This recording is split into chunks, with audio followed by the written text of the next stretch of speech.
नमस्कार दोस्तों, मैं मयंक द्विवेदी आप सभी का प्रणॉइस में स्वागत करता हूं। जैसा कि आप सभी को पता है कि बहुत बड़ी वैकेंसी आप सभी के सामने आ चुकी है दोस्तों, समीक्षा अधिकारी की। समीक्षा अधिकारी दोस्तों, बहुत दिन से इंतजार था इस वैकेंसी का कि आखिर कब आएगी वैकेंसी, ठीक है, कितनी आएगी वैकेंसी, और इन सभी का अभी लगभग उत्तर मिल चुका है। क्योंकि कमीशन ने बहुत ही कहा जाए कि जो निर्धारित डेट उन्होंने दिया था, जिस महीने में उन्होंने कहा था कि हम वैकेंसी का अनाउंसमेंट करेंगे, उसमें उन्होंने वैकेंसी दिया है दोस्तों 411 सीटें। बहुत बड़ी वैकेंसी अगर है। मैं अगर आपसे जानकारी साझा करना चाहूं इसमें 411 सीटों पे, तो दोस्तों 2013 में 700 सीटों के आसपास में वैकेंसी लगभग भरी गई थी। इसके बाद इतनी वैकेंसी समीक्षा अधिकारी पे नहीं आई थी। लेकिन अगर देखा जाए तो 2023 में लगभग 10 साल बाद वैकेंसी आ रही है, ठीक है। 411 सीटों पे नोटिफिकेशन है दोस्तों, और इस वैकेंसी को तकरीबन 600 सीटों तक जाना है। 600 सीटों पे वैकेंसी 100% रिजल्ट देगी। आपको बता दें कि ये 600 सीटें, आप अभी इसे देख लें अच्छी तरीके से, ये वैकेंसी 600 सीटों पे जाएगी, और तकरीबन कहा जाए 450 सीटें तो दोस्तों समीक्षा अधिकारी की होंगी। 450 सीटें समीक्षा अधिकारी की, और 150 सीटों पे लगभग आपके सहायक समीक्षा अधिकारी की भर्ती होगी। समीक्षा अधिकारी अगर हम लोग और डिटेल में थोड़ा सा समझने की कोशिश करें, तो समीक्षा अधिकारी से रिलेटेड जो भी आपको इंफॉर्मेशन अभी मिली है, अगर हम लोग देखें तो अभी सचिवालय के लिए, अगर हम लोग देखें यहां आपके लखनऊ सचिवालय के लिए 322 सीटों का अलॉटमेंट हुआ है, ठीक है।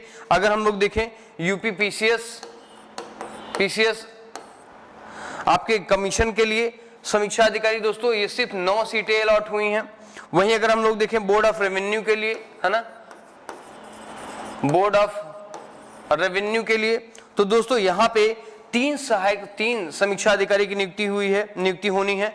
यूपी सेक्रेटरीट के लिए 40 सहायक समीक्षा अधिकारी होने हैं, और बोर्ड ऑफ रेवेन्यू के लिए दोस्तों 23 है ना। और जहां तक देखा जाए तो यूपी पीसीएस के लिए सहायक समीक्षा अधिकारियों की 13 वैकेंसियों पे दोस्तों चयन होना है। अभी ये सीटें जो नॉर्मली जारी की गई हैं, उसमें आप देख रहे होंगे कि 322 सीटें, डायरेक्टली 322 सीटें समीक्षा अधिकारी के लिए हैं दोस्तों। जब वैकेंसी आई थी तो मात्र 181 सीटों पे वैकेंसी थी दोस्तों। अभी आप देख रहे हैं कि 411 सीटें हो गई हैं, और सबसे बड़ी बात है 322 सीटें डायरेक्ट समीक्षा अधिकारी के लिए दोस्तों, यहां पे सचिवालय के लिए आपके लिए है। तो इससे बड़ा अवसर अगर मैं कहूं तो 10 सालों बाद ये अवसर आया है, और अब फिर से अगर हम लोग इसको रिवाइज करेंगे तो शायद 10 साल बाद ही ऐसा अवसर आए।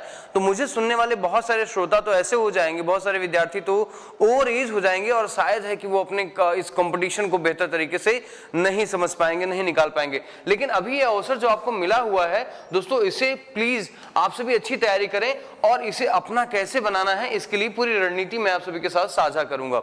देखिए, सबसे पहली बात तो ये है कि समीक्षा अधिकारी का जो परीक्षा होती है वो यूपी पीसीएस के अंतर्गत कराई जाती है। सबसे बड़ी बात है ना।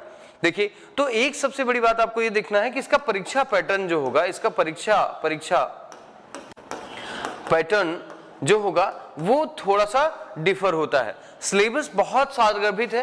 सिलेबस में अगर हम लोग देखें तो जीएस है और प्लस हिंदी है दोस्तों, जीएस और हिंदी है। जहां जीएस और हिंदी को मिला करके अगर देखा जाए, जीएस को दोस्तों 140 क्वेश्चन पूछे जाते हैं और हिंदी के 60 क्वेश्चन पूछे जाते हैं। तो अगर आप इसे समझने की कोशिश करें तो कैसे हम इसे क्वालिफाई कर लें, ठीक है। अगर इसका नेचर आपको जानना है तो एक बार आप सभी को दोस्तों पीवाईक्यू की ओर जाना बहुत जरूरी होगा। और मैं आपको अगर इधर जाने से पहले अगर आपको ये बताऊं कि समीक्षा अधिकारी की सुविधाएं दोस्तों, तो बहुत बड़ी सुविधाएं मिलती हैं सचिवालय में। इनके पास एक बहुत ही बेहतरीन नौकरी इनको उपलब्ध हो जाती है। साथ ही साथ केवल 5 दिन 5 डे दोस्तों वर्किंग है इनकी, और कहा जाता है गेस्टेड ऑफिसर का रैंक इनको प्राप्त होता है। और साथ ही साथ अगर देखा जाए, अगर कोई बच्चा अगर अंडर 30 में इस नौकरी को ज्वाइन करता है तो अपने रिटायरमेंट तक वह आईएएस की रैंक से रिटायर होता है। बहुत बड़ी बात हो जाती है किसी एक ऐसी सर्विस के अंतर्गत पहुंचना जहां आपको आईएएस की रैंक मिल जाए। उस पोजीशन पे आप पहुंच जाते हैं जहां से आपको बहुत बड़ी रिस्पॉन्सिबिलिटी के साथ साथ बहुत बड़ा सम्मान आपको प्राप्त होता है। और आप हमेशा सचिवालय की नौकरी करना अपने आप में भी शान की बात होती है। कहा जाता है कि जिसके साथ मुख्यमंत्री, कैबिनेट मिनिस्टर या बहुत सारे ऐसे जितने भी उत्तर प्रदेश के शासनाधीश जारी होते हैं वो सब सचिवालय से ही तो होते हैं। तो ये सपना साकार करने के लिए आप सभी अपनी मेहनत को कैसे सही दिशा में ले जाएंगे, हम लोग थोड़ा सा उस पर भी चर्चा करेंगे। दोस्तों देखिए, अगर हम लोग जीएस को समझने की कोशिश करें इस पूरी तैयारी में, तो सबसे इंपॉर्टेंट चीज ये है कि आप पीवाईक्यू को अच्छी तरीके से देखें। देखिए होता क्या है कि जब आप पीवाईक्यू को देख लेते हैं, प्रीवियस ईयर क्वेश्चंस को देख लेते हैं, तो आप परीक्षा प्रणाली को, परीक्षा पैटर्न को भली भांति समझ जाते हैं। ठीक है, इसलिए मैं आपसे कहूंगा कि जितने भी साल आपके पास हो, मैं कहूंगा 2013 से जो भी परीक्षाएं आपकी समीक्षा अधिकारी से रिलेटेड हुई हैं अभी तक, उनको आप अच्छी तरीके से देखने की कोशिश करिए। और अगर आप देखेंगे जो अभी लास्ट परीक्षा हुई थी 2021 में, काफी कुछ बड़ा चेंज देखा गया था पैटर्न में। काफी कुछ जो क्वेश्चंस आए थे यहाँ पे वो काफी ज्यादा हार्ड हो गए थे, काफी कठिन हो गए थे। वैसे भी आप अभी कहा जाए कि स्टेट पीएससी हुआ, बीपीएससी आपका हुआ, यहाँ पे भी पेपर में चेंजेस देखा गया, क्योंकि कंपटीशन बदल रहा है। जो कॉम्पिटिटिव छात्र हैं उनकी जो सोचने समझने की परिधि है वो काफी बड़ी बदलती जा रही है। तो उन पे भी फोकस रख करके ये एग्जाम कराए जा रहे हैं। तो आपको ध्यान रखना होगा कि कैसे हम तैयारी शुरू करें। तो सबसे पहले दोस्तों आप सभी को पीवाईक्यू करना होगा, और पीवाईक्यू करने के बाद ही आप समझ पाएंगे किस तरीके से प्रश्न आ रहा है और उसे हमें कितने कम समय में सॉल्व करना है। तो दोस्तों इसमें सबसे इंपॉर्टेंट बात है जीएस में। अगर हम लोग जीएस में भी बात करके देखें, आखिर जीएस के पैटर्न में कौन से ऐसे पेपर हैं, जो कौन सा ऐसा सब्जेक्ट है जिनका सबसे ज्यादा रोल हो जाता है, तो दोस्तों उसमें सबसे इंपॉर्टेंट रोल है हिस्ट्री का। देखिए आप हिस्ट्री को लेकर के बिल्कुल दोस्तों ध्यान में रखिए कि अगर आप इतिहास को कमजोर करके चल रहे हैं तो इतिहास रचने में आप असफल हो जाएंगे। तो यहाँ आप सभी को इतिहास का सब्जेक्ट पूरी तरीके से तैयार करना होगा। अच्छा, कोई खंड आपको कमजोर नहीं करना है, जैसे एंशिएंट हिस्ट्री है ना, मेडिवल है और मॉडर्न आपका है, तो ये कहीं से भी कोई खंड जो है आपको कमजोर नहीं करना है, क्योंकि लगभग सिमिलर हो जाता है इन एग्जामों में। खासतौर से अगर हम लोग देखें मॉडर्न इंडिया के प्रश्न कुछ ज्यादा हो जाते हैं, लेकिन विगत कई वर्षों से अगर हम लोग देखें तो मॉडर्न इंडिया के प्रश्न जो हैं वो बैलेंस अप्रोच में आ रहे हैं, और यहाँ पे भी हम लगातार इनके भी प्रश्न बराबर बनते जा रहे हैं। फिर उसके बाद अगर हम लोग देखें तो साइंस का पोर्शन है ना, साइंस का पोर्शन आपके लिए बहुत इंपॉर्टेंट हो जाता है। तकरीबन कहा जाए 30 क्वेश्चन आपके लिए यहाँ से बन जाता है, और अगर हम लोग देखें तो 35 क्वेश्चन के अराउंड में आपका इतिहास से क्वेश्चन बन जाते हैं। तो ये बहुत जरूरी है। फिर आपको जो तीसरा सेगमेंट है वो है करंट अफेयर्स का। करंट का यहाँ बहुत इंपॉर्टेंट रोल हो जाता है, खासतौर से स्टेट पीएससी एग्जाम में, क्योंकि 30+ क्वेश्चंस करंट्स के आपसे पूछे जाते हैं। तो आपका ये भी पूछना होगा कि करंट कहाँ से पढ़ें। तो दोस्तों इन पे पूरी वीडियो एक अलग तरीके से हम लोग बनाएंगे, चर्चा करेंगे करंट कैसे पढ़ें, कौन कौन से क्वेश्चन करंट के आते हैं, इन पे पूरी चर्चा आपके साथ हम करेंगे। लेकिन देखिए यहाँ पे आपका हो गया हिस्ट्री, करंट हिस्ट्री, साइंस और करंट अफेयर्स। इसके बाद दोस्तों देखिए एक अलग सेगमेंट जो आप सभी को पता होगा कि नगरीकरण है ना, नगरीकरण, ठीक है, और जनसंख्या, इससे जनसंख्या। और दोस्तों एक दूसरा खंड है आपका स्पेशल या उत्तर प्रदेश। देखिए उत्तर प्रदेश, ये वाले पोर्शन से भी अगर हम लोग देखें तो लगभग 15 क्वेश्चन आपके सीधे सीधे बन जाते हैं, 15 क्वेश्चन इससे आते हैं। तो ये भी आपको बहुत जानना जरूरी है कि ये 15 क्वेश्चन कैसे आपको सॉल्व करेंगे। तो इस पे आप सभी को अपना फोकस बनाए रखना होता है, ठीक है। बहुत जरूरी है इस खंड को यहाँ पे देखना, क्योंकि देखिए जब इस खंड को आप छोड़ देते हैं तो एक सरलतम पार्ट आप छोड़ते हैं, ये बहुत बड़ी कठिनाई आपके लिए क्रिएट कर देता है। क्योंकि 15 क्वेश्चन में से अगर आपका औसत 10 से 12 सही करने का नहीं रहा तो आप चुनौतीपूर्ण स्थिति में आ जाते हैं, क्योंकि और जो प्रश्न का स्तर होता है वो लगभग सभी के लिए कठिन होता है।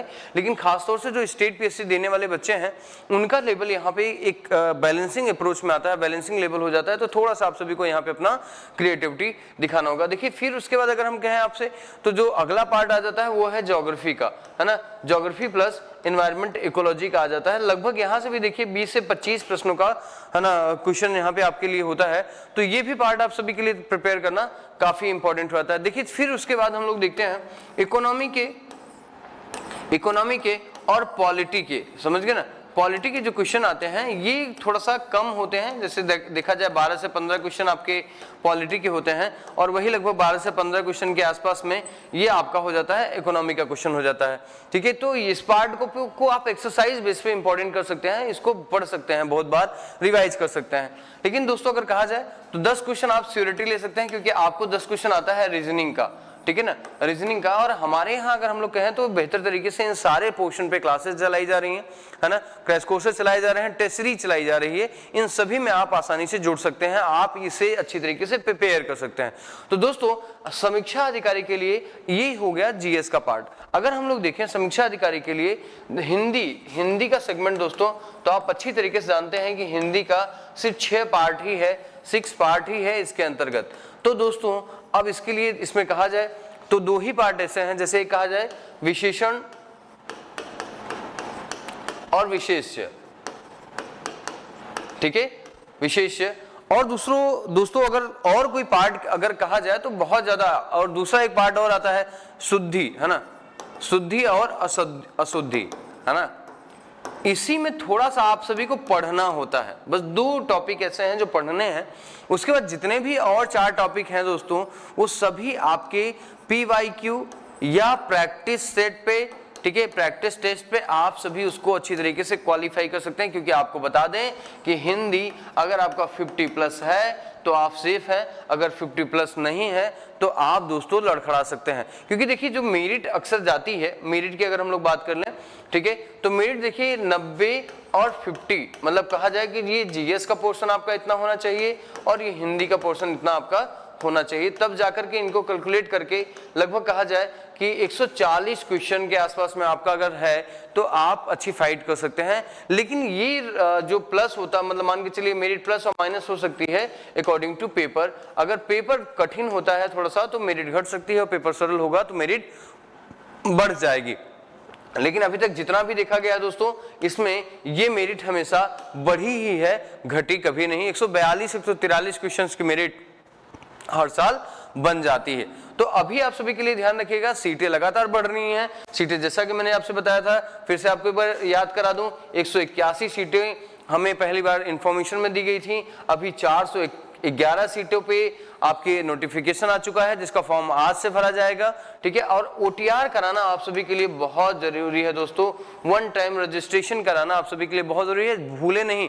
क्योंकि आप इंतजार कर रहे होंगे कि मैं कल करा लूंगा, और कल से कल होते होते सर्वर कब बहुत ज्यादा लोडेड हो जाएगा। इससे ज्यादा अच्छा है कि आप अपने निश्चित समय पे करवा लें और फॉर्म भर दें, वरना आपके सेंटर भी काफी ज्यादा लोकेशन से दूर हो जाते हैं, ठीक है। और आप देखेंगे यहाँ 411 सीटों पे सिर्फ 322 सीटें दोस्तों यहाँ पे हैं समीक्षा अधिकारी की। तो इतना बेटर अपॉर्चुनिटी अब दोबारा आने वाला नहीं है, क्योंकि इसके बारे में मैंने फिर से आप सभी को बता दूं, याद करा दूं कि आप 2013 में इतनी वैकेंसी आई थी, अब 2023 में इतनी वैकेंसी आ रही है दोस्तों, ठीक है। 2023 में इतनी वैकेंसी आई है, तो अगर आप कहीं से भी अपने आप को कमजोर करेंगे तो शायद आप इस एग्जाम का सुनहरा अवसर खो देंगे। तो आप सभी को बहुत बहुत शुभकामनाएं, और आप सभी पूरी तरीके से अपनी तैयारी मजबूत बना लीजिए। क्योंकि देखिए इस तैयारी के में सबसे इंपॉर्टेंट जो रोल है वो हम आप सभी के साथ जुड़ रहे हैं, ठीक है। और यहाँ पे हम आप सभी को बहुत सारे इंपॉर्टेंट क्लासेस आप सभी को दे रहे हैं, और टेस्ट सीरीज आप सभी को प्रोवाइड कर रहे हैं दोस्तों, टेस्ट सीरीज जिसमें लगभग हम 40 से 50 टेस्ट सीरीज आप सभी को प्रोवाइड कर रहे हैं, जो नियमित रविवार को आप सभी के साथ होता है। और क्लासेस जो होती हैं दोस्तों वो प्रतिदिन 1:30 बजे से लेकर के 5 बजे तक की क्लासेस हमारे साथ होती हैं। तो आप सभी हमसे कांटेक्ट कर सकते हैं, हमारे इनबॉक्स में जाकर के आप सभी वहां हमारे कांटेक्ट ले सकते हैं दोस्तों। अगर वैसे आप सभी को स्क्रीन पे देखना है तो आप इस नंबर पे आप सभी कांटेक्ट कर सकते हैं, और आप कोई भी जो जानकारी आप सभी को लग रही हो वो हमसे यहाँ पे पूछ सकते हैं दोस्तों। तो बहुत बहुत धन्यवाद आप सभी का इस वीडियो से जुड़ने के लिए। आप सभी ज्यादा से ज्यादा इस वीडियो को लाइक, शेयर और सब्सक्राइब करिए। फिर जुड़ते हैं बहुत सारी ऐसे नई वीडियो के साथ में जो आपके लिए बहुत फायदेमंद होगी। तो दोस्तों अगली एक सीरीज हम लोग लेके आ रहे हैं, जिसमें हम लोग PYQ कराएंगे आप सभी के लिए, जो हिंदी की भी होंगी, GS की भी होंगी, और बहुत अच्छी तरीके से टेस्ट पेपर भी आप सभी के साथ हम लोग डिस्कस करने वाले हैं दोस्तों, और क्लास टेस्ट कोर्स के साथ भी आपके साथ जुड़ने वाले हैं। तो बहुत बहुत धन्यवाद, आप सभी जुड़ना ना भूलें। प्राण IAS से लखनऊ में आप सभी का बहुत बहुत स्वागत है दोस्तों, धन्यवाद।